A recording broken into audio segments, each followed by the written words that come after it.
हाय दोस्तों, I am Monish Mishra. Today we are discuss about cell cycle. मित्रों, आज हम सब चर्चा करेंगे कोशिका के जीवन चक्र के बारे में। मित्रों, इस क्रम में हम ये जानेंगे कि कोई भी सेल आखिर सेल डिवीज़न क्यों करती है। इस क्रम में ये भी हम जानेंगे कि कोई पुरानी सेल कैसे कई नई कोशिकाओं का फॉर्मेशन करती है। इसी क्रम में हम ये भी जानेंगे कि किसी भी ऑर्गेनिज्म में कैसे सेल की कंप्लीट साइकिलिंग पूरी होती है और क्या क्या आवश्यकताएं होती हैं सेल को अपनी साइकिलिंग को पूरी करने के लिए। तो सबसे पहले आइए हम जानते हैं, क्योंकि यहाँ से क्वेश्चन कंपटीशन में कई बार पूछे भी जाते हैं। तो सबसे पहला पॉइंट आज हम जानेंगे सेल साइकिल। मित्रों, कोशिका चक्र जो है, इसको यूपी बोर्ड वाले बच्चे हमारे कोशिका चक्र के नाम से पढ़ते आए हैं। कोशिका चक्र के नाम से पढ़ते आए हैं।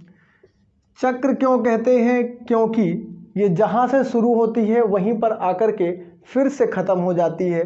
तो इसीलिए इस प्रोसेस को हम लोग साइकिलिंग कहते हैं या साइकिल कहते हैं, चक्र कहते हैं।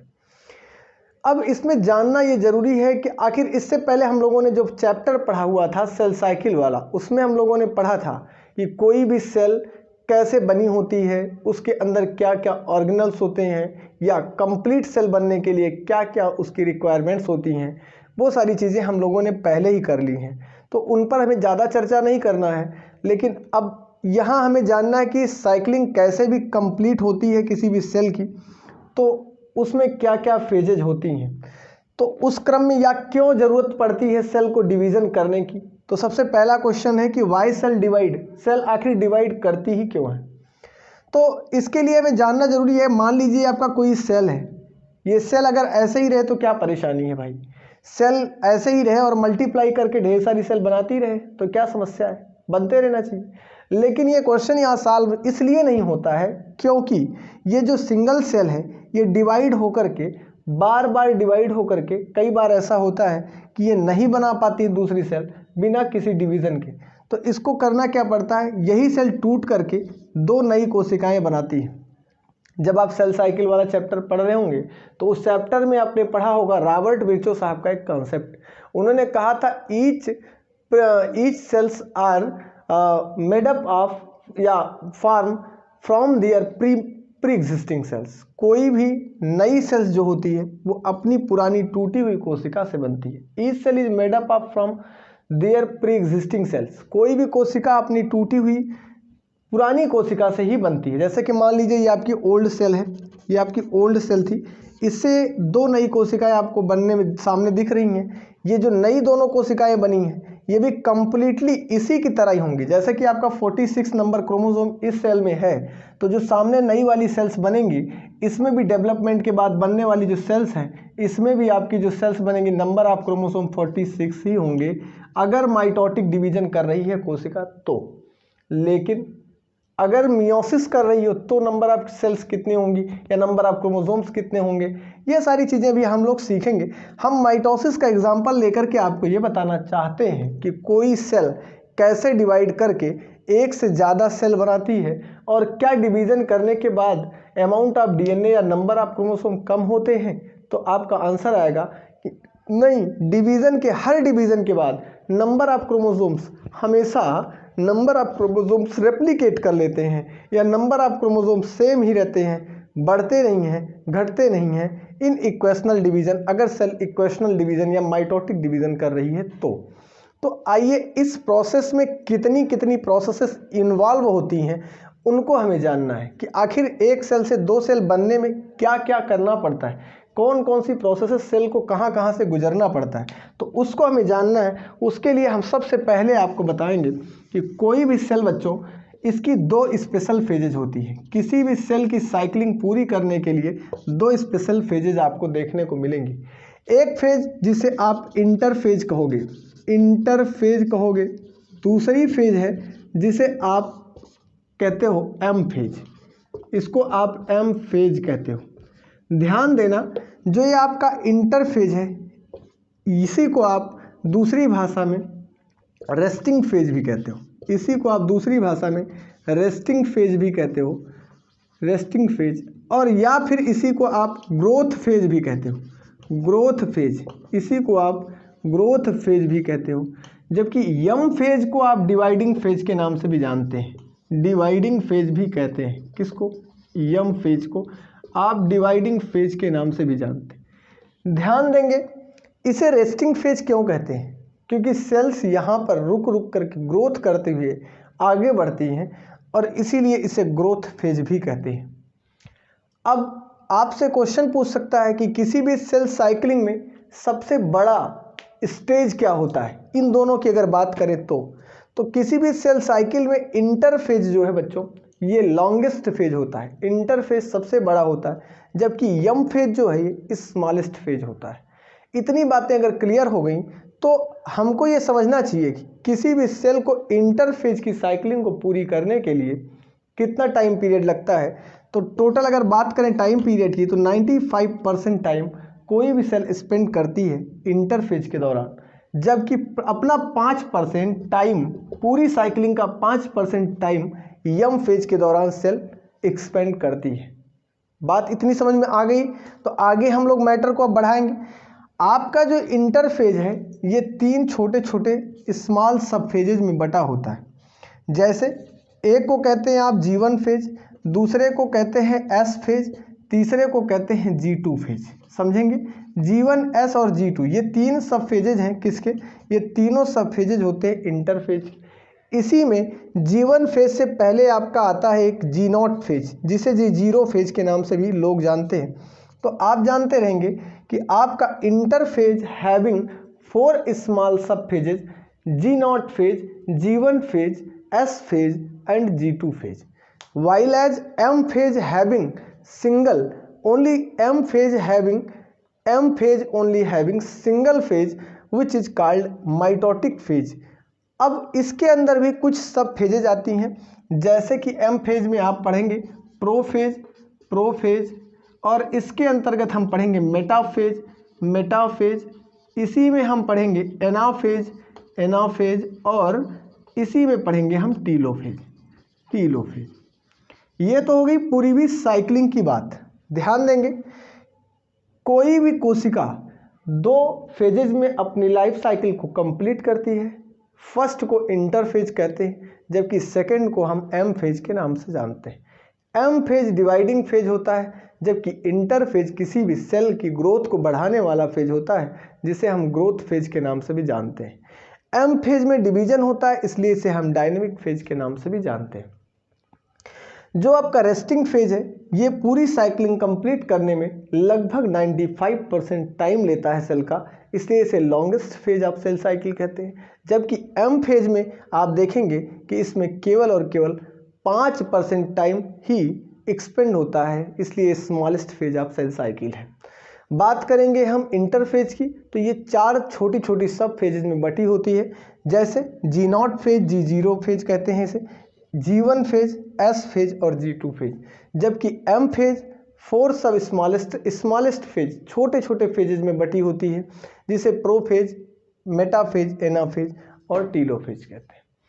बातें इतनी अगर क्लियर हो गई तो इसके बाद हमें ये जानना है कि आखिर G0 फेज में, G1 फेज में, SM फेज में और G2 फेज में सेल्स अपनी ग्रोथ को कैसे इंक्रीज करती है, ये चीज़ें हमें सीखना है।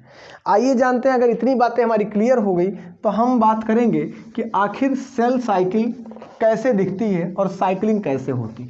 तो अब बात करते हैं साइकिलिंग की। साइकिलिंग की बात करेंगे तो मान लीजिए आपकी कोई आपकी साइकिल है, यहाँ से स्टार्ट हुई और यहाँ जा कर के ही रुक रही है। तो इस साइकिलिंग की बात करते हैं तो इसमें आपका ये डिवाइड कर देते हैं। ध्यान देंगे, यहाँ पर हम रख देते हैं G0 फेज को, यहाँ पर रखते हैं G1 फेज को, यहाँ पर S फेज को, यहाँ G2 फेज को, और यहाँ पर आपका रख देते हैं M फेज, जिसे आप माइटोटिक फेज कहते हो। ध्यान देंगे, G0 फेज जो है यहाँ पर सेल रेस्टिंग पीरियड में होती है। सेल यहाँ से डिवीजन के बाद आने के बाद G0 फेज में ही जाती है। यहाँ से फिर G1 फेज स्टार्ट होता है। G1 फेज में क्या इवेंट्स होते हैं, G2 में क्या होते हैं और M फेज में क्या इवेंट्स होते हैं। हम बात करेंगे G1 फेज की। कोई भी सेल डिवीज़न के बाद सबसे पहले यहाँ से जब चलती है, मान लीजिए यहाँ से यहाँ तक का पूरा हम टाइम पीरियड बताएं आपको, तो इसको आप मिला करके पूरा और पूरा यहाँ से यहाँ तक की पूरी साइकिलिंग को आप एक नाम देते हो, इंटरफेज। क्या नाम देते हो? इंटरफेज। ध्यान देंगे, यहाँ से यहाँ तक की पूरी साइकिलिंग को आप केवल और केवल एक नाम देते हो, इंटरफेज। जबकि जिसे यम फेज आप कह रहे हो, इसे आप माइटोटिक फेज कहोगे। क्या कहोगे? माइटोटिक फेज, क्योंकि यहाँ पर आपको डिवीजन देखने को मिलता है। ये आपका हो गया माइटोटिक फेज। माइटोटिक फेज छोटी छोटी सब फेजेज में बटी होती हैं, जैसे कि आपको मैंने बताया था प्रोफेज, मेटाफेज, एनाफेज, टीलोफेज।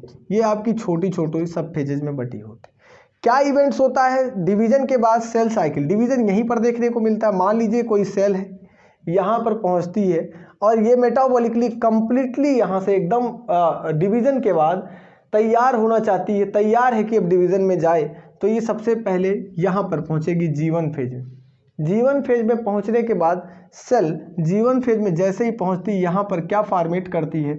यहाँ पर भैया डिवीजन के लिए जाना है, तो इसलिए सीधी सी बात है डिवीजन यहाँ होगा। लेकिन अब ग्रोथ फेज में जैसे ही सेल्स पहुँचती हैं, तो सबसे पहला अपने अंदर ग्रोथ करती है या अपनी डेवलपमेंट की प्रोसेस को स्टार्ट करती है। इस प्रोसेस में सेल सबसे पहले यहाँ पर अपने हिस्टोन प्रोटीन का फॉर्मेशन, यहाँ पर प्रोटीन को बनाएगी, यहाँ पर अभी हिस्टोन नहीं, यहाँ पर प्रोटीन फॉर्मेट करेगी और किसका फॉर्मेशन करेगी? आप यहाँ पर आपका आरएनए का सिंथेसिस करती है सेल। आरएनए सिंथेसिस और प्रोटीन फॉर्मेशन यहाँ देखने को मिलता है। आरएनए और प्रोटीन इसलिए बनाती है क्योंकि यहाँ पर पहुँचने के बाद अभी रेप्लिकेशन करना है आगे। यहीं पर आपको एक प्रोसेस और देखने को मिलता है कि जीवन फेज में ही जो सेल यहाँ से अभी आई थी, ये सेल क्या करती है? मैच्योरिटी के लिए अपने जितने भी सिंगल मेम्ब्रेनस सेल ऑर्गेनल्स हैं, जैसे कि आपका हुआ लाइसोसोम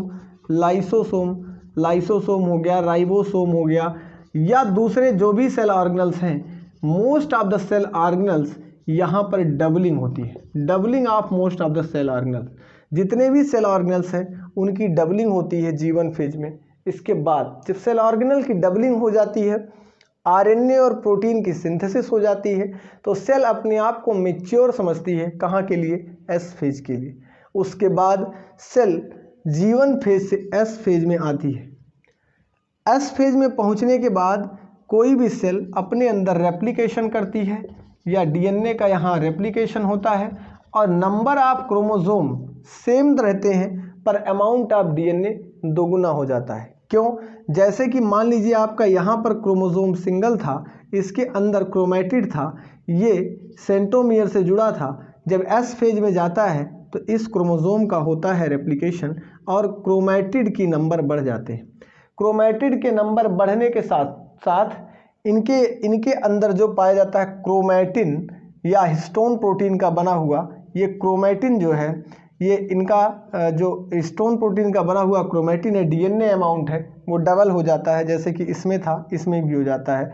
तो हम कहेंगे कि amount of DNA S phase में जाने के बाद बढ़ जाता है, लेकिन चूंकि सेंट्रोमियर स्प्लिट नहीं करते, इसलिए नंबर ऑफ क्रोमोसोम आगे नहीं बढ़ता। आपको ये चीज़ें अच्छे से समझनी चाहिए कि अगर यहाँ नंबर ऑफ क्रोमोसोम 2n था और अमाउंट ऑफ डीएनए 2c था, तो यहाँ पर नंबर ऑफ क्रोमोसोम 2n ही होगा, जबकि अमाउंट ऑफ डीएनए बढ़ गया तो यहाँ पर 4c अमाउंट ऑफ डीएनए हो जाना चाहिए। इतनी बातें अगर आपको समझ में आई, क्योंकि 2n 4c का कॉन्सेप्ट आपको ज़रूर समझ में आना चाहिए, ये आपके कंपटीशन के लिए इम्पॉर्टेंट है। G2 फेज में पहुंचने के बाद जो सेल रेप्लिकेट कर गई होती है, अब ये सेल जैसे ही G2 फेज में पहुंचती है तो सीधी सी बात है भैया, अब डिवीज़न के लिए इनको तैयार हो जाना है। अभी तक जितनी तैयारी करी है उस पूरी तैयारी को अब यहाँ पर विभाजन होना है, पूरी तैयारी के बाद डिवीज़न होना है। इसलिए सेल जैसे ही G2 फेज में पहुँचती है बच्चों, वैसे होता क्या है, यहाँ से जितनी भी सेल ऑर्गेनल जैसे भी जो मजबूती बनी हुई है, थोड़ी कुछ कमज़ोरी होती है। जैसे कि जो डबल मेम्ब्रेनस सेल ऑर्गेनल्स हैं, माइटोकॉन्ड्रिया है, क्लोरोप्लास्ट है, आपका जो भी है गोल्जी बॉडी, ये जो सेल ऑर्गेनल यहाँ पर डेवलप्ड नहीं हो पाए होते हैं, वो आने के बाद G2 फेज में कम्प्लीटली डेवलप्ड हो जाते हैं। अच्छा, एक बात यहाँ से क्वेश्चन और पूछा जाता है कि अगर अमाउंट ऑफ डीएनए मेज़र करना है तो किस में मेज़र करते हैं, क्या यूनिट होती है? तो आप जानते रहिएगा, अमाउंट ऑफ डीएनए को मेज़र करने की एक यूनिट है जिसे आप पिकोग्राम कहते हो या पीसी कहते हो। Picogram is the unit of measurement of DNA. Picogram is the unit of measurement of DNA, ये बात यहाँ जानते रहिएगा। G2 फेज में आने के बाद ध्यान देंगे, G2 फेज में आने के बाद जितने भी सेल ऑर्गेनल्स हैं उनकी डबलिंग होती है। चूँकि अब विभाजन होना है तो यहाँ पर सेल अपने आप को डिवीज़न के लिए कम्प्लीटली तैयार कर लेती है। आगे बढ़ते हैं, प्रोफेज, मेटाफेज, एनाफेज में क्या क्या होगा मैं इसे बताऊंगा, लेकिन डिवीज़न में भी 2 टाइप्स ऑफ डिवीज़न देखने को मिलेगा। एक आपका होता है जिसे आप कहते हो कैरियोकाइनेसिस, एक टर्म ये जान लीजिए कैरियोकाइनेसिस, और दूसरा टर्म आप जानते रहिएगा साइटोकाइनेसिस। साइटोकाइनेसिस ध्यान देंगे, कैरियोकाइनेसिस और साइटोकाइनेसिस का मतलब क्या है। कैरियन मीन्स होता है न्यूक्लियस, काइनेसिस मीन्स होता है टूटना, साइटोन मीन्स होता है सेल, काइनेसिस मीन्स होता है टूटना या ब्रेकडाउन। जब ब्रेकडाउन ऑफ न्यूक्लियस हो रहा हो तो उसे आप कैरियोकाइनेसिस कहेंगे, एंड जब ब्रेकडाउन ऑफ सेल हो रहा तो उसे आप साइटोकाइनेसिस कहेंगे। जब सेल का न्यूक्लियस विभाजित हो रहा है तो उसे आप कैरियोकाइनेसिस डिवीजन कहते हैं, जबकि जब सेल डिवीजन हो रहा है तो उसे आप साइटोकाइनेसिस कहते हैं। जब सेल यहाँ पर पहुँचती है तो प्रोफेज में सेल के अंदर जितने भी सेल के जितने भी जेनेटिक सब्सटेंस हैं, जैसे कि न्यूक्लियर मेम्ब्रेन है, न्यूक्लियोलस है, ये सब आपको एकदम उलझे हुए कंडेंस फॉर्म में दिखाई देते हैं।